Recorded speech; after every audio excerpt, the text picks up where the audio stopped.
ये बात समझ लेना, परमार्थ पथ एक कदम भी चलोगे तो तुम्हें इतना स्वस्थ और मजबूत बना देगा कि तुम्हें कोई परास्त नहीं। एक कदम, अरे 12 वर्ष में तो सिद्धि प्राप्त हो जाती है। किसी भी मंत्र को, किसी भी नियम को 12 वर्ष तक किया जाए तो सिद्ध हो जाता है। पर हम ये कह रहे हैं कि 50 वर्ष भी आप लगा दीजिए, अगर ये दो भाव आपके सुधरे नहीं तो कुछ समझ में नहीं आएगा आपको। लोग समय व्यतीत करते हैं भोग चिंतन, भोग स्वामित्व में, और वर्णन कर देते हैं कि इतने वर्ष हो गए हमको परमार्थ में चलते हुए। तो वैराग्य, ज्ञान और भक्ति का आदर होता है, अवस्था का आदर नहीं होता। आप कितनी अवस्था के, इसका महत्व नहीं होता। थोड़ा भी शरीर स्वस्थ रखना चाहते हैं तो जैसे नियम से भजन वैसे व्यायाम आवश्यक है। सबसे प्रार्थना है, ये दवाइयों के बल पर जीना बंद करो। हमें तसल्ली होती है, हमने एक मकान बना लिया, तसल्ली होती, 4 लड़के हो गए और काल का तमाचा लगा पूरा का पूरा सब। देखो, अगर परिवार में रह करके आप भगवत भावना नहीं करते तो सब परिवार में रहकर आसक्त हैं और सब दुर्गति को प्राप्त होते हैं। ध्यान दीजिए, अविनाशी होते हुए भी अविनाशी भाव में ना होने के कारण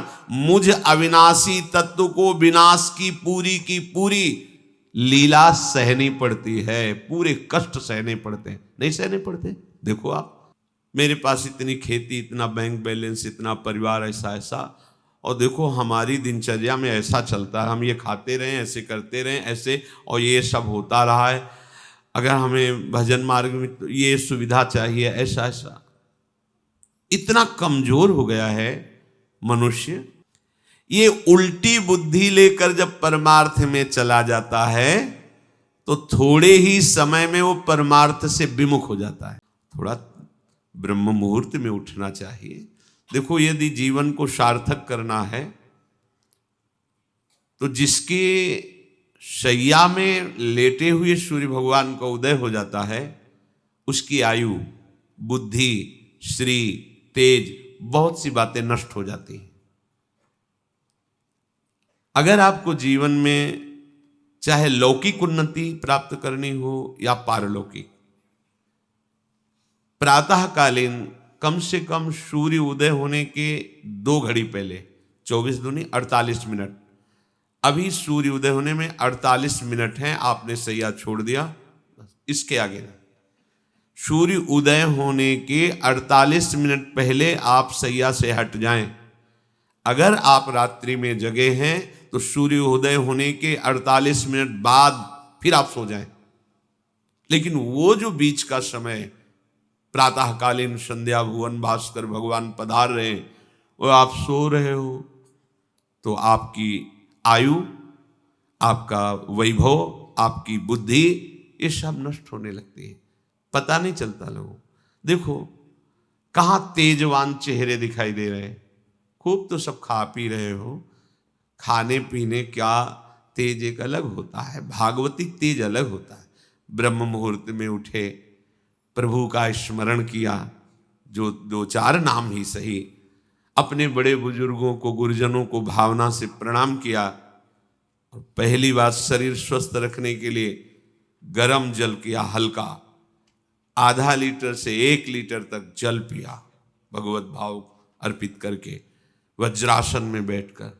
आप लोग दिनचर्या को नहीं करते हैं तो आप ब्रह्मचर्य को पचा नहीं सकते। ध्यान रखना, ब्रह्मचर्य कोई छोटी मोटी शक्ति नहीं है, उसको पचाने के लिए आपकी दिनचर्या दिव्य होनी चाहिए।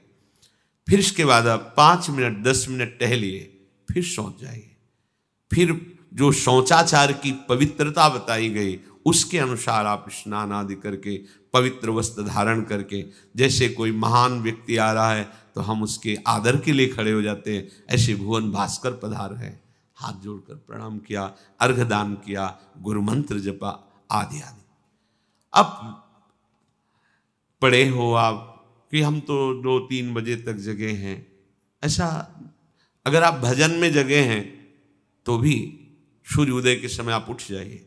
आपके गुरु आवे तो क्या आप सोते रहेंगे क्या? तो ये जगत गुरु हैं भुवन भास्कर, परम ज्ञान स्वरूप हैं, गायत्री छंद रूपी घोड़े हैं इनके रथ के, स्वयं भगवान अरुण देव सारथी हैं, और भगवान पीछे वर्णन किए, मैं ही सूर्य रूप से जगत को प्रकाशित करता हूं और ताप के द्वारा जल को सोख कर मैं ही वर्षा कराता हूं।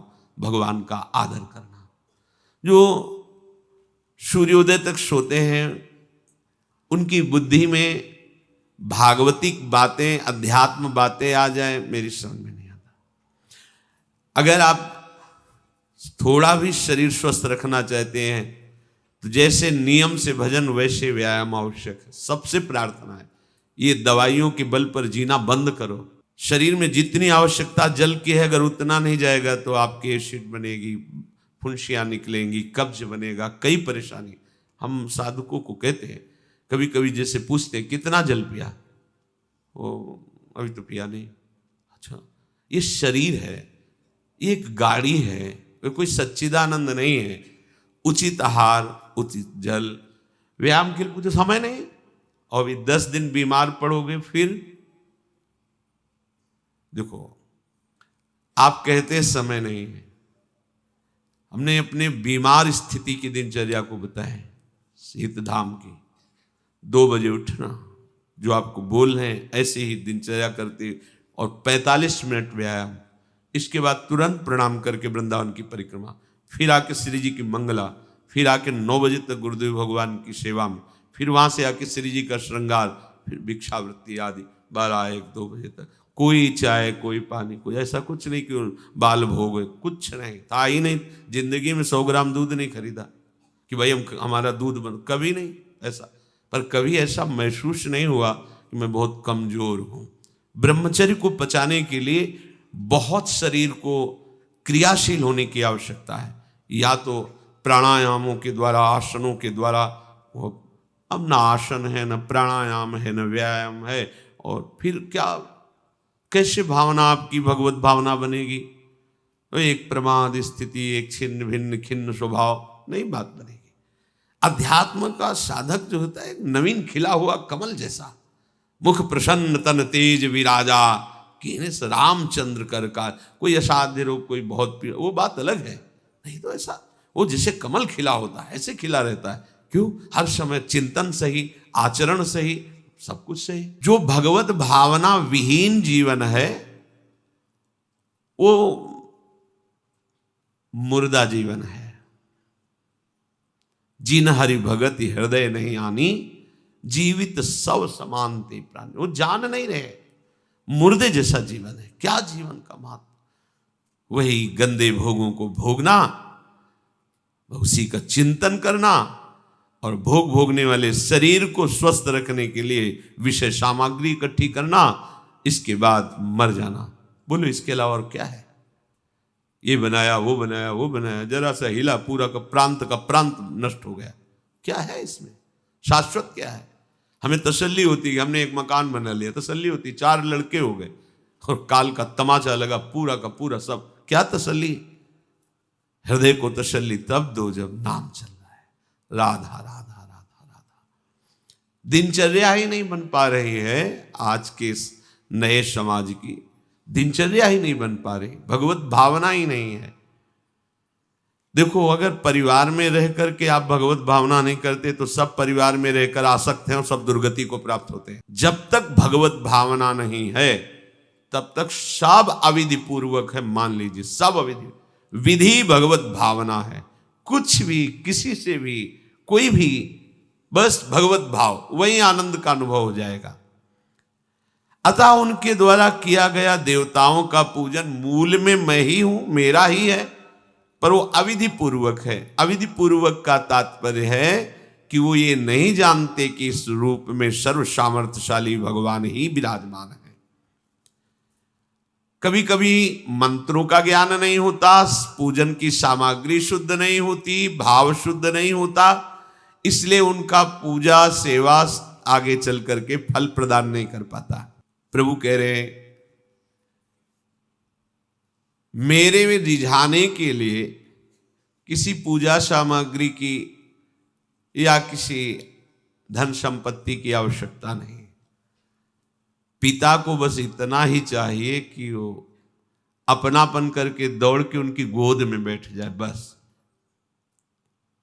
अपनापन प्रभु को चाहिए, माया के भूल भुलैया से वापस लौटिए और एक बात केवल बैठ जाए अगर हृदय में कि मेरे प्रभु अब मैं थक गया हूं, यहाँ कोई मुझे सहारा देने वाला नहीं, अपना नहीं, नाथ मुझे अपना बना लो। ये बहुत बड़ी बात है हृदय की, किसी के बहुत भाग्यशाली होगा उसके हृदय में बात आएगी। प्रभु उसकी रुचि का विषय बन जाते हैं। प्रभु जहां वो ऐसा भावना करता है और उसकी रुचि हो जाती है प्रभु में। जैसे हमारी विषयों में रुचि, ऐसे प्रभु में रुचि हो जाती है। अब वो जो भी करता सब पूजा हो जाती है। ये राह से जल्दी सबको समझ में नहीं आता। ध्यान दीजिए, भगवत भावना विहीन आप जो भी कर रहे हैं वो सब अविधि पूर्वक है, भगवान कह रहे हैं। अगर भगवत भावना युक्त है तो जो भी कर रहे हैं सब विधि पूर्वक। कर्माबाई जी ने, एक विधि विधान जानने वाले संत ने जब कहा कि आप तो बिना स्नान में बड़ा अपराध, ऐसे तुम कैसे बना पाओ। और वो प्रातः अपनी स्नान आदि दिनचर्या करने लगी तो विलंब हुआ। फिर खिचड़ी अमनिया की ठाकुर जी को, ठाकुर जी आए गोद में बैठ के, एक कवल ही पाए कि उधर पर्दा, भाग के ठाकुर जी गए। खिचड़ी लगी थी, पार्षदों ने कहा जय जय तो अभी भोग ही नहीं पधराया। फिर और बोले कर्मा भाई है ना, वो मुझे भोग लगाती, और पता नहीं उस महात्मा ने क्या समझा दिया विधि विधान, वो भोरी भारी हमारी भक्ता, वो अब नहाने धोने में समय लगाने लगी, इसलिए आज विलंब। देखो तुम जाओ और उनसे कह दो हम विधि विधानों से फंसने वाले नहीं, विधि विधान हमें कोई फांस नहीं सकता है। एक प्रेम फांस है जिसमें मैं फंस जाता हूं। बिना किसी बंधन के अगर ये बंधते हैं उसका नाम है प्रेम डोरी। जय श्री भट्ट प्रेम रस बंधन, क्यों छूटे दृढ़ फंद, बसो मेरे नैनन में दो चंद। ये बात सबकी समझ में नहीं आती। जाओ उनको कह दो जैसे वो बनाती थी वैसे ही बनावे। पूरा अविधि है। अगर शास्त्रीय सिद्धांत से दे देखो अविधि है, पर वो महान विधि है जो भगवान को आसक्त कर लिया। कौन सी विधि? मेरे अपने प्रभु, मेरे प्यारे रात में भूखे रहते होंगे, ये भाव। भगवत भाव विहीन जितना जो कुछ आप कहोगे कि कैसे अविधि पूर्वक भगवान कह रहे हैं। देखो, जब मथुरा के ब्राह्मणों को भगवत पार्षद सखाओं ने निवेदन किया कि भगवान श्री कृष्ण और बलराम आज इधर ही गाय चराने आए हैं और वो भूखे हैं, आप थोड़ा सा कुछ भोजन सामग्री दे दीजिए। वैसे देखा कि ग्वारिया है, बात ही नहीं की, अधिकारी ही नहीं समझा, बात का अधिकारी नहीं समझा। ऐसा नहीं कि इनको पता न चला हो कि भगवान का अवतार है, क्योंकि जब भगवान अवतरित हुए सबको पता था कि भगवान अवतरित हुए हैं। प्रायः सबको पता था, सबको। जैसे वायु शीतल चलती तो सबके अंगों में लगती है, इसलिए महान प्रकृति उल्लसित होकर नृत्य कर रही थी आनंद में जब भगवान का प्रादुर्भाव हुआ। और उन्होंने बाद में स्वीकार किया कि मैंने महापुरुषों से सुना था कि भगवान पधारे हैं, पर मेरा कितना दुर्भाग्य कि वो स्वयं यज्ञ भोक्ता भगवान आगे जैसे कह रहे, आम ही सर्वयज्ञानाम भोक्ता च प्रभुरेव च, समस्त यज्ञों का भोक्ता मैं हूं। स्वयं समस्त यज्ञों की भोक्ता मांग रहे हैं और वो यज्ञ करने वाले ब्राह्मण अनादर कर रहे हैं। हुई ना विधि। और उन्होंने स्वीकार किया है कि मुझे चारों वेदों का ज्ञान है, गायत्री का अनुष्ठान, त्रिकाल संध्या, जितना भी शास्त्रीय सिद्धांत सब पालन करता हूं। पर सबके लिए उन्होंने एक शब्द प्रयोग किया, धिक्कार है मेरे ज्ञान को, धिक्कार है मेरी पवित्रता को, धिक्कार है। स्वयं यज्ञ भोक्ता भगवान मांगे और हमने बात भी नहीं की। पर अहो भाग्य हमारे कि हमारी पत्नियां ऐसी निकली जो हमारी बात बन गई, भगवत साक्षात्कार करने वाली। वहां कौन सी विधान का पालन कर रही? एक ही विधान, केवल अपने श्याम सुंदर मेरे प्रभु की चर्चा सुनकर प्रभु में आसक्ति हुई, आसक्ति ने प्रभु का साक्षात्कार करा दिया। भगवत भावना विहीन बड़े से बड़ा कार्य प्रभु को बिल्कुल पसंद नहीं।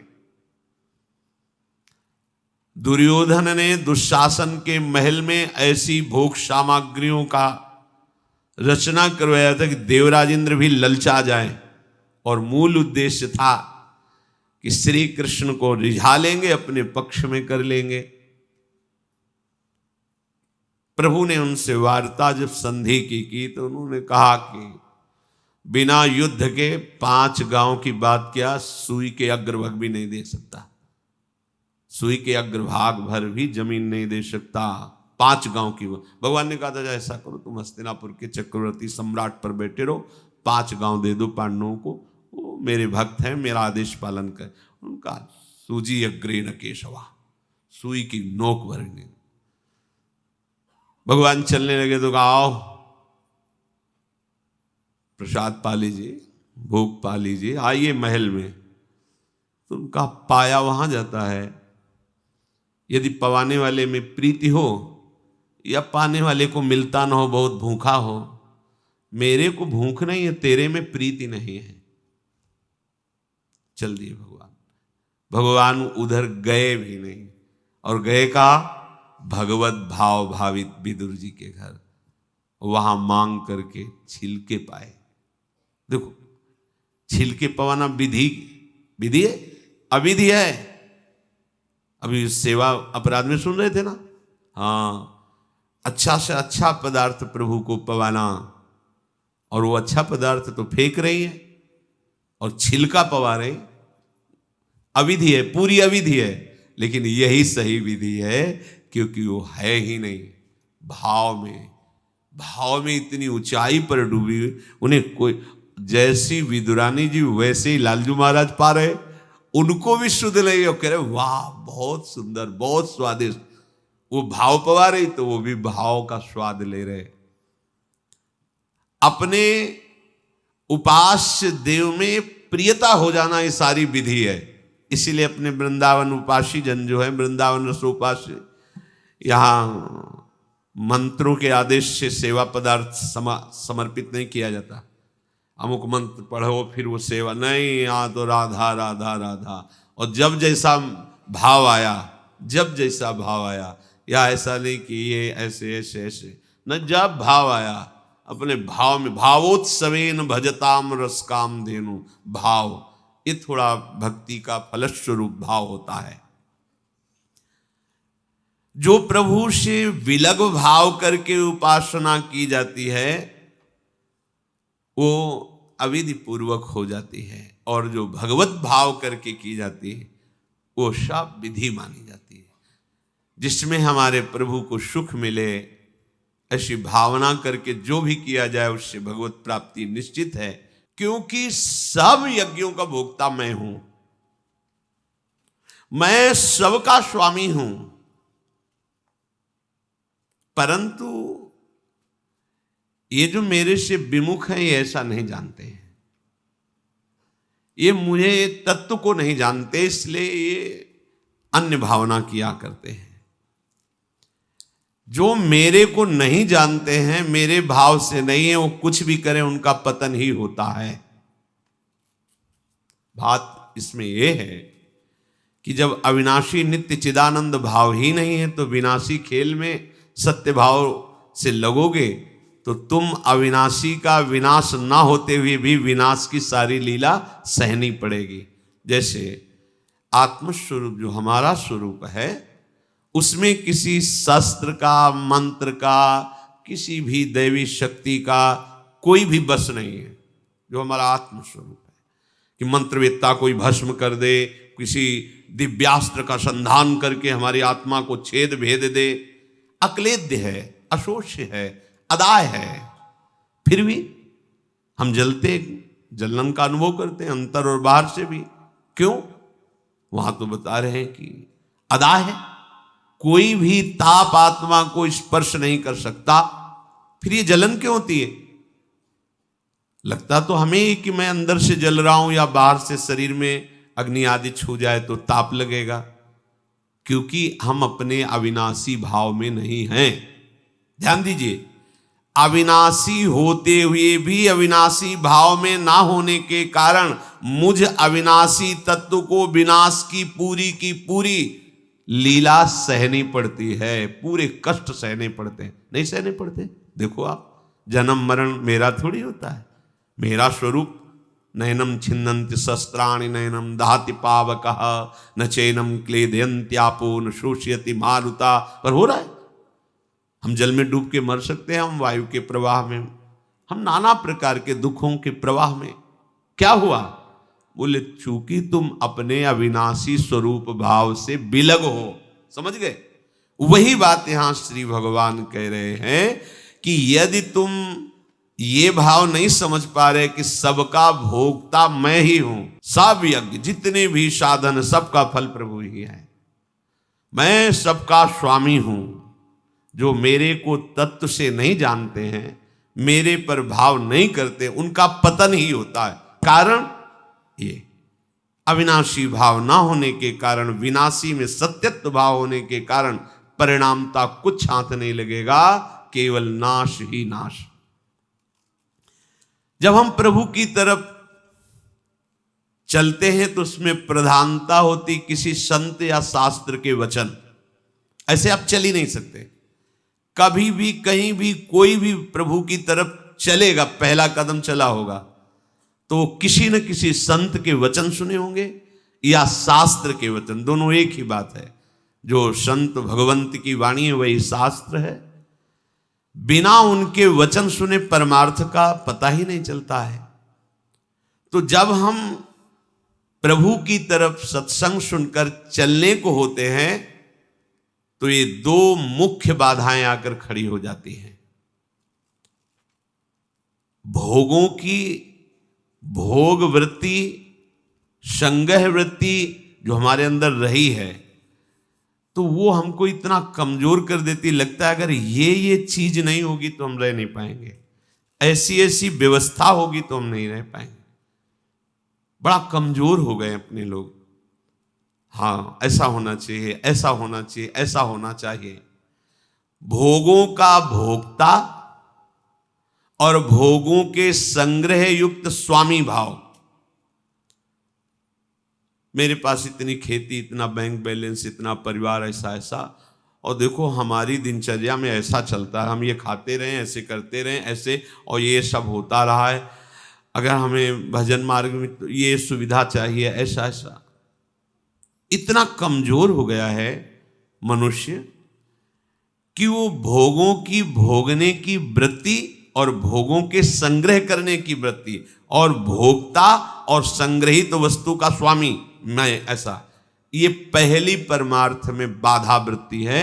और ये प्रायः हम सब बड़ी खुशी से बाधा लिए चल रहे हैं। देखो ये बड़ा सूक्ष्म, चूंकि देखो अध्यात्म है, अध्यात्म तो जगत से बिल्कुल ऐसे है। कोई बड़े भाग्यशाली जन होते हैं जो सुनना चाहते हैं, उनसे भी बड़े भाग्यशाली जन होते हैं जो चलना चाहते हैं, उनसे भी बड़े भाग्यशाली जन जो चल रहे हैं, उनसे भी बड़े भाग्यशाली हैं जो महत्व रखकर चलते हुए उसका अनुभव कर रहे हैं। जो अनुभव कर लिए तो सातरति सा लोकान तारयति, वो स्वयं तर जाते हैं, स्वयं तर जाते हैं, लोगों को तार देते हैं। ये उल्टी बुद्धि लेकर जब परमार्थ में चला जाता है तो थोड़े ही समय में वो परमार्थ से विमुख हो जाता है। भोगों की भोगने की सुख बुद्धि और भोगों के संग्रह की और उसके स्वामित्व का भाव, जहां अंदर वृत्ति लिए थे वहीं पहुंच गए। ऐसे ही पूरा जीवन करने पर भी परमार्थ पथ नहीं मिलता और कहने लगते कि हमें 50 वर्ष हो गए परमार्थ में चलते। ये बात समझ लेना, परमार्थ पथ एक कदम भी चलोगे तो तुम्हें इतना स्वस्थ और मजबूत बना देगा कि तुम्हें कोई परास्त नहीं। एक कदम, अरे 12 वर्ष में तो सिद्धि प्राप्त हो जाती है। किसी भी मंत्र को, किसी भी नियम को 12 वर्ष तक किया जाए तो सिद्ध हो जाता है, ऐसा संतों ने वर्णन किया है। पर हम ये कह रहे हैं कि 50 वर्ष भी आप लगा दीजिए, अगर ये दो भाव आपके सुधरे नहीं तो कुछ समझ में नहीं आएगा आपको। आपको याद होगा हित धाम में एक समय शाम टाइम लगभग 75 वर्ष के विरक्त भेष के महात्मा ने एक प्रश्न किया था कि मैं किसी ऐसी आदत से परेशान हूं जो आज 75 वर्ष का हूं, फिर भी मुझे वो करना होता है। अब क्या करूं, अब तो मरने का समय आ रहा है। मुझे आश्चर्य नहीं सर्वाश्चर्य हुआ।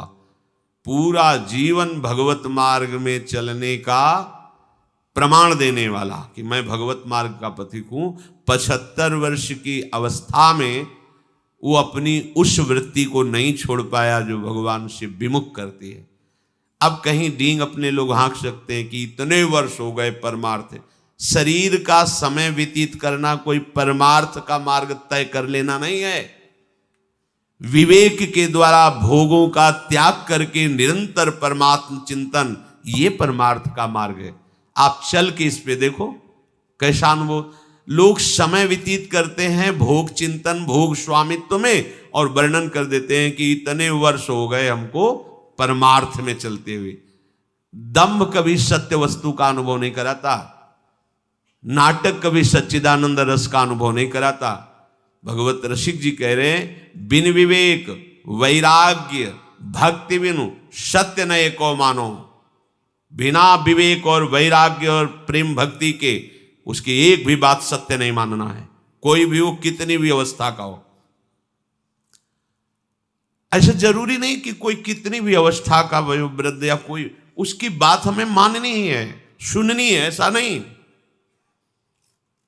भगवान सुखदेव जी 16 वर्ष की अवस्था के हैं। जे ही गंगा की रीति पर चरण पधराते हैं। परीक्षित जी अनशन व्रत लिए बैठे हुए, आमरण अनशन, बड़े बड़े महापुरुष बैठे हुए हैं। श्री सुखदेव जी के पिता पितामहादि सब बैठे हुए हैं। जे ही देखा दिगंबर भेष, शरीर की शुद्धि नहीं, श्री कृष्ण प्रेम में मतवाले सब खड़े हो गए थे। सब 16 वर्ष की अवस्था के सुखदेव जी और 10-10 हजार वर्ष जिनकी केवल तपस्या साधनाएं, वो सब महापुरुष खड़े हो गए। क्यों? क्योंकि जन्म से ही भगवत अनुराग में दृढ़ महापुरुष, जन्म से ही माया रहित मुरुष, अंदर से ही वैराग्य युक्त। तो वैराग्य ज्ञान और भक्ति का आदर होता है, अवस्था का आदर नहीं होता। आप कितनी अवस्था के इसका महत्व नहीं होता। ओ चांगदेव ने 1400 वर्ष की अवस्था, ज्ञानदेव जी की शरण में वो शिष्य बने। ज्ञानदेव जी नवीन अवस्था के। जब तक आपके अंदर भोग में सुख बुद्धि, भोगों का संग्रह और उसके स्वामित्व का भाव, स्वामित्व का भाव बड़ा सूक्ष्म विषय है, चाहे गृहस्थ हो चाहे विरक्त हो। स्वामित्व का, अगर एक कमंडल में भी तुम्हारा स्वामित्व का भाव है तो जैसे एक गृहस्थी के 100 बीघा में स्वामित्व का भाव हो, वैसे तुम्हारे कमंडल में भाव है।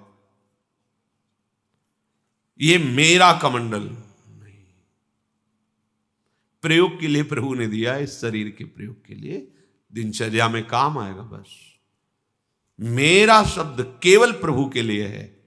मेरे प्रभु, मेरे तो गिरधर गोपाल, दूसरों न कोई वस्तु, ना कोई व्यक्ति, ना कोई भोग सामग्री, ना कोई पद प्रतिष्ठा, ना लोक लोकांतर, मेरे तो गिरधर गोपाल। अध्यात्म है, भगवत मार्ग है, जिससे समस्त प्रपंच का नाश होकर भगवत साक्षात्कार हो।